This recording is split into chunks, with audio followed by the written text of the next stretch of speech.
Someone cut a hole in a South African military base fence and walked out with 3 assault rifles and a rocket launcher. The security guard was at a funeral. The army is investigating. This is, shockingly, not the first time. Aerial view of the Lyttelton military base. Imposing walls, razor wire, serious-looking signage. South African National Defense Force, maximum security. Pan down. There is a hole in the fence. It is approximately the size of a man carrying a rocket launcher. Interior of the storeroom. Shelves are visible.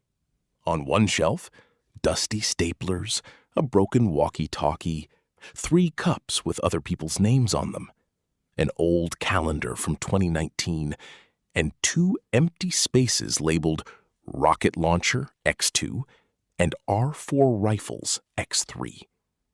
A label on the door, Maximum Security Door. The lock hangs off it like an earring. Press conference. SANDF spokesperson appears at a podium. We can confirm that a suspected burglary has occurred. We discovered this upon a member returning from an official funeral in Mafikeng. Empty SANDF boxes were found in the bushes. An investigation is ongoing. Journalist raises hand.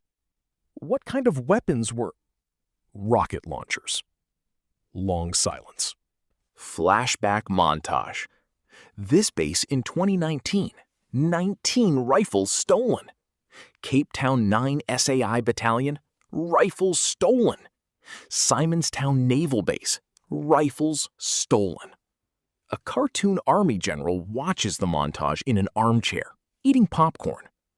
He shakes his head slowly. Aish. Cut to a Joburg street corner. 2 men stand next to a Nyaupe pipe, discussing business. One holds a military-grade weapon. The other looks confused. First man. Business is business, bro. Winks at camera. Back to the base. A new fence has been installed. It is 1 layer of chicken wire. A sign reads, Upgraded Security Measures 2026. In the background, someone is already cutting through it. Final card. Global Initiative Against Transnational Organized Crime. Approximately 1,800 state firearms are lost or stolen in SA every year. Carry on. Someone stole rocket launchers from a South African military base. The guard was at a funeral. This is the 3rd time.